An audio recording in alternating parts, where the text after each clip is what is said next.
Don't. No. No, no, no. God, does it always have to start this way? Huh? Apparently. End space. My Sunday episode, which apparently has become my new habit. So yes, and it goes along with my newfound Catholic faith, which actually isn't all that newfound, but let's say it's revitalized. Anyway, yes, I'm happy because I think I just edited that out. That's what I'm thinking anyway. Dogs were being unpeaceful, screeching at each other. Highly unpleasant sound. Anyway, I'm pretty sure I just cut that out, and it's probably an ugly ass sound. I hope they don't start that up again. Really awful. Yes, what was I talking about? Oh, right, my newfound, refound faith, and that I was happy because my present that I bought myself arrived last week, and it's this, and it's rather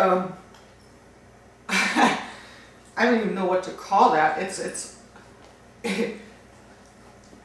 rather large, put it that way.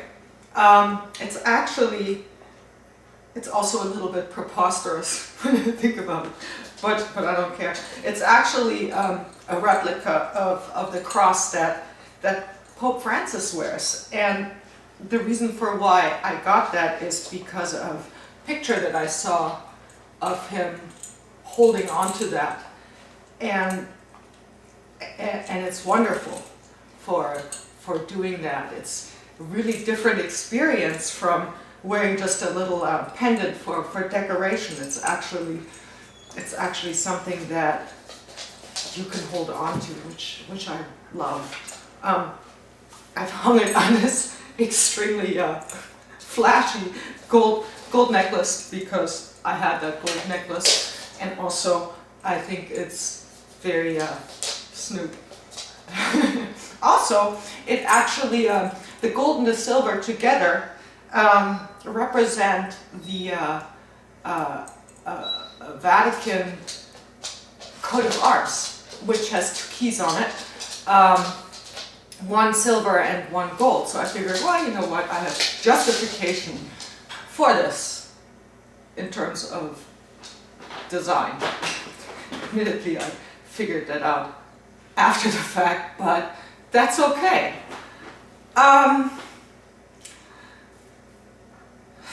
This ring is also rather impressive, I think.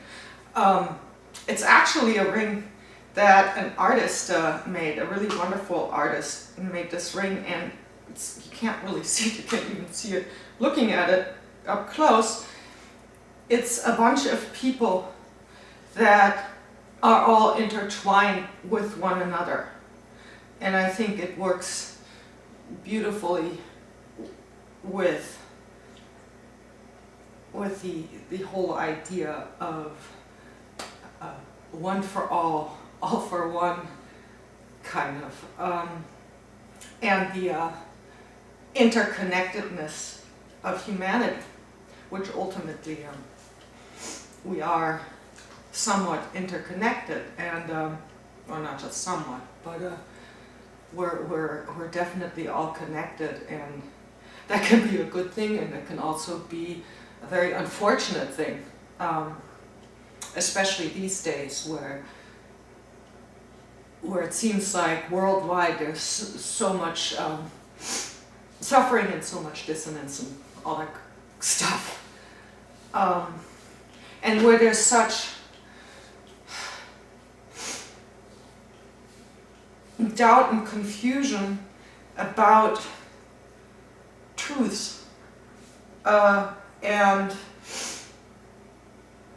conflict between so-called truths, whether there are conflicts large conflicts or even small internal conflicts between one truth versus another truth, and what is truth, and is there such a thing as truth?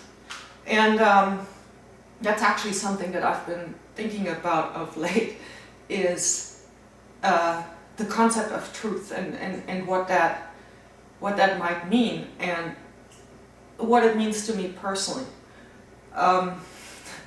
Ultimately, and that's kind of cuts down to a lot of it, is what does it mean on a very personal level, and what do you define as your own truth, and how does that even sort of change with time and with knowledge, because I believe that truth changes. The more you know, the more you doubt the nature of truth. I think it's, looking back on my own life, I was much more convinced of knowing the truth about 20 years ago than I am now. Pretty much changed my outlook on that a bit. I think a lot of it has to do with sort of the kaleidoscopic nature of information. Depending on how you arrange or turn your kaleidoscope, you arrange those little tesserae, or you turn the kaleidoscope a bit, the pattern that forms, combinations of colors, changes, and I think that's a good kind of a metaphor for how things might change once you give it a little turn. Something completely, perhaps even unexpected, forms right there in front of your eyes, and it can be beautiful, and it can be absolutely shocking, really, truly shocking.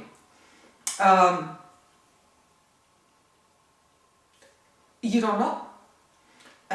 It's something that you only will get to if you actually start turning your kaleidoscope, or if you start pointing your telescope in a different direction, or at a different point. All of a sudden you see something very different. I think it's a beautiful example of that is the Hubble Deep Field picture, which is, I forget the astronomer's name, but it's very expensive to actually rent, quote unquote, time on the Hubble telescope to use it, and somebody actually used their time to point the telescope at a completely, supposedly empty space in the sky for a week or so. I think it was a week. And what came back was the deepest picture of space that we have so far. It's the furthest back that we can see, and it's one of the most beautiful things ever. Jewel-like galaxies that let us look back in time and perhaps look towards a moment of creation which we will never be able to get to due to the nature of time and space. So, and that's somehow, how does that all relate? Well, it relates to some kind of approximation to truth. Number one, it's an approximation. We will rarely, I mean, we can't really expect that we will ever get to what actually is the truth of the beginning of whatever, the universe, the moment of creation. But what we can do is we can look at scientific facts and we can look at experimental proof. That's what we can do, and that is one way of coming close to some sort of truth. The other thing I think that we can do is we can go into ourselves, deep within ourselves, and investigate, observe, and experience our feelings. Because I think those also truth, at least for ourselves. So there's a very profound truth. You cannot fool your own feelings by making up something, especially not if you experience those feelings in your body. There's a difference there between sort of the headspace feelings that you possibly can make up and trick yourself into actually believing your own sort of history that you've made up for yourself. But the actual feelings that you feel in your body, those are truth. And probably one of the difficult examples for that is actually PTSD. Because that's something that you experience in its entire totality. You experience those feelings, and there's no escaping that, and there's no denying that as truth. And I think the same goes on the flip side. It goes for love, for actual love, for the kind of love that will, I don't know, maybe sacrifice itself for another. In the Bible, in the New Testament, is definitely represented, of course, by Jesus dying on the cross for all of humanity, but also in the image of Mary and a mother's love. And that's, I think I've maybe, at least to myself, I've said it before, is what makes Catholicism in particular so beautiful, because there's such an emphasis placed on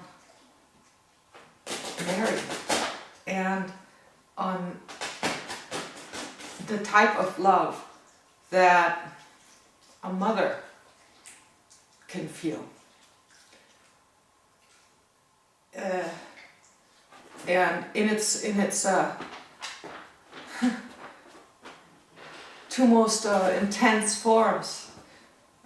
Number one, the giving of life, and number two,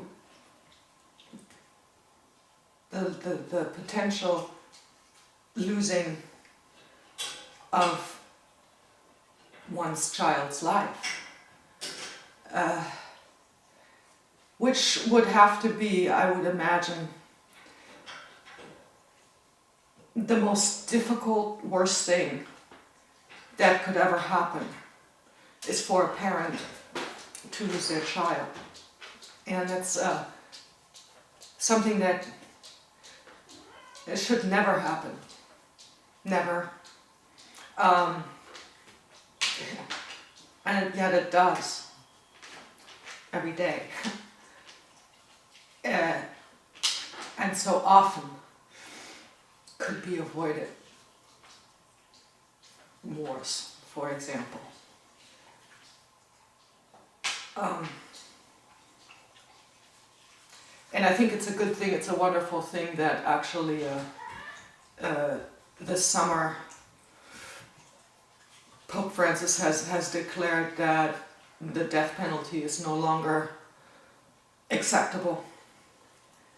I think that's a good thing, because it does not fit with the teachings of Jesus. So that's an Old Testament thing, an eye for an eye kind of a situation, that sort of retribution and vengefulness has no room in the New Testament. And in fact, I kind of wonder, here's like, obviously it's Sunday, so it's like my Bible blah blah.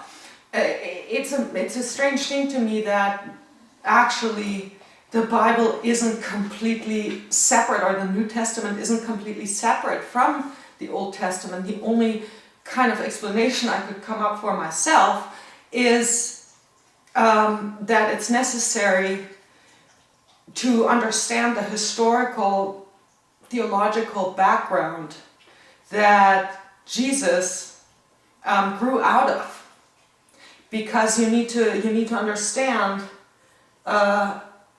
really what he went against, and what he I don't know if you want to call it reformed or revolutionized. He was really a revolutionary, and it's this kind of love revolution. I mean, the fact that it's, I shall give you a new commandment, love one another.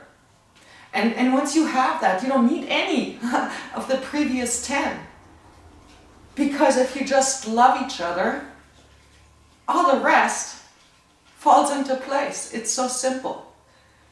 So, yeah, where was I with that? Anyway, I can only imagine that the Old Testament sort of is necessary to understand the counter foundation of the New Testament. And that's a thing that I think in general is extremely important, is that you don't discount history, no matter how bad or good it is, when evaluating the present, no matter how good or bad it is. That too, just like people, is an interconnected situation. You cannot take the present out of the context of the past. And one shouldn't. Because what ends up happening is somehow a skewed perspective, or an incomplete perspective, that lends itself then to reinventing the present, and to use whatever facts there might be to support, or whatever contemporary facts there might be to support a momentary approach.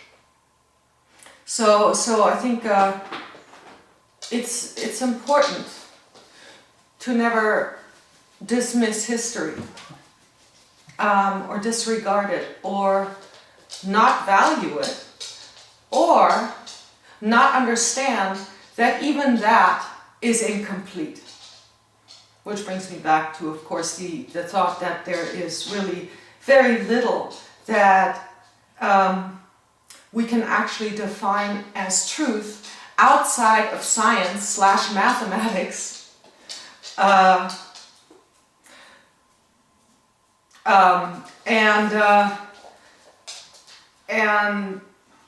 the deepest feelings in the heart. Personally, that is my belief. That's what I think, and I personally also believe. But again, this is my personal truth. I truly believe in God. I truly do, and I can truly say that with whatever faculties that I have, I've experienced that truth. I really have. It sounds crazy, Sounds crazy to myself, but I know. It's just something that I know, and I've experienced it, and it's the most incredible thing ever. And I've experienced it several times, actually. And it's brought me down to my knees, literally. In fact, it was so profound that my heart cramped together in a way that I cannot even explain. I thought I was going to die right then and there. I literally thought, okay, this is it. It just like the experience, and it was my whole heart just cramped together, and I went down. Not falling down, but it put me down. Remarkable. What that was, who knows? My experience, it could have been like I might have had a heart attack. Who knows, right? That could have been. Or I might be crazy. That also could be, because considering that I'm mentally ill, and there's this whole idea of like, people think they're God or something like that. Or that God is talking to them. So it could be that too. But my personal truth and experience is that that's not what happened. Anyway, yeah, this is my new self-made nun's habit. It actually is meant to be the Holy Trinity, but now I must make a new one with my new creations. So yeah, always busy doing something. Too busy. Yeah. I think that was it for now. Until the next episode. Next Sunday. Bless you all, world. Thank you, Pope Francis, for being an inspiration and something to hold on to. Yeah. And thank you for everything that I am fortunate to have.